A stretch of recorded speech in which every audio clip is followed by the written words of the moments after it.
What AIR talks about or thinks about our overall approach to technical assistance, we've identified 4 core principles. The first is being client-focused. We want to make sure that at the very beginning and throughout the life cycle of our project, we are really focused on and keyed into what the client needs are, what kind of capacity needs to be built, what they actually need support around. And so we start first and foremost with client needs. The second core principle is really grounded in being evidence-informed in our practice and also evidence generating in the implementation of that practice. We want to make sure that whatever technical assistance method we're using to meet those client needs, that is grounded in the best available evidence, including proven practice and best practice. We also want to make sure that we are building the evidence base ourselves and contributing that back to the field. And so want to make sure that within our projects, we are intentionally integrating and building in opportunities to gather evidence on our own practice, both to feed continuous improvement, but also to start to document the impact of our technical assistance work. The third core principle is that our technical assistance is grounded in diversity, equity, inclusion, as well as cultural and linguistic competence. And we want to make sure that, again, from start to finish, that we are thinking about and incorporating those principles within our technical design, delivery, as well as our evaluation and continuous improvement work. The fourth core principle is that we are intentionally designing our technical assistance. And what that means is that we're using adult learning principles, what we know about implementation science, as well as continuous improvement to structure and guide the design and delivery of our technical assistance. So great, I know you lead a lot of our technical assistance work. When you think about the 4 core principles and how they apply to the different types of work that you do, what comes to mind? I kind of really love the idea of being intentionally designing something where we are working with the state in order to help them develop recommendations for, say, a literacy plan. When thinking about how you engage people, not only in helping them to learn things, there are specific ways in which you can do that help people come to the table. So really thinking about being intentionally designed from that standpoint is something that is important because we all approach change differently. I know for me, I am a slow adopter for some things, and so I may have a lot of feelings and emotions around not wanting to just jump in and do it. And as a change facilitator, it's important to know that. So when you are thinking about people's readiness to engage in a new program or in something that is different from what they were doing before, it's also helpful to know, well, how are you feeling about this? What are your attitudes and beliefs on this? Are you concerned with your own ability to do this? And that's not why that's why you may be hesitating of starting this new thing.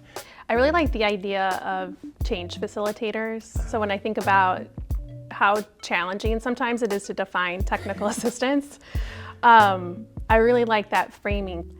It's a way to talk about the expansiveness of it, because you're right, it isn't just how do you implement, but it also takes into account the people behind it. So how are we helping build their knowledge and skills so that they feel comfortable around implementing that change? How are we helping them build new processes and systems so that they can sustain that change over time? And I think our technical assistance really does try to attend to all of it. And it reminds me of a word that I used to have, and I don't know, maybe I do still have feelings about it, but capacity building. Yes. I think there's a mindset around the term capacity building that people can sometimes take where it can be deficit based, right? Because there's an aspect of it where you're I'm gonna build your capacity because you don't have, and it's you don't mean it that way by any means, but the other aspect of capacity building is also continuous improvement. So as you were talking, those were a couple of different points are connection points even for me that I'm making. And what I know we strive to do when it comes down to capacity building is not doing for, but doing with. We always talk about going alongside of our clients, be it at with the comprehensive centers where we're working with the state education agency, or with it being on some of the other national centers that we have where we are providing kind of support to the nation essentially, right, around different things that capacity building looks like. I mean, especially as an organization such as AIR, where we have researchers, we have evaluators, we have content experts in the field who are world-renowned in some of their areas, where they have just wealths of knowledge. What we are offering and what is being shared as part of a solution is the best that's out there.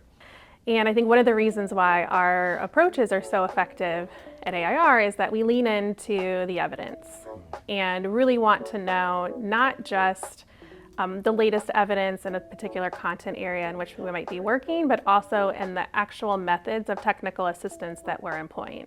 Evidence also includes lived experience of people.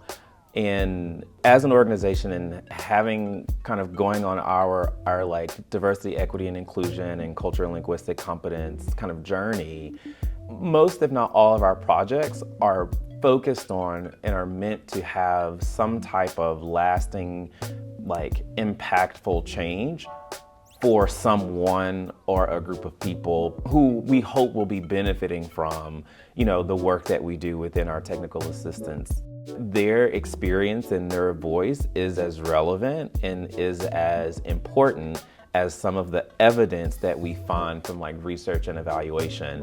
I think what's exciting is that we're then able to share back to the broader field, as we're thinking about the effectiveness of our work, a little bit more about what's working in what context with which recipients and which communities, and like what's actually resonating and helping them meet those outcomes that they've identified. It's always great to like talk with someone who's like-minded around technical assistance. And even if you weren't like-minded, it's just great to talk about technical assistance with someone, because it's so dynamic and there's so many aspects to it. And I just like talking about it, and it's been a great conversation.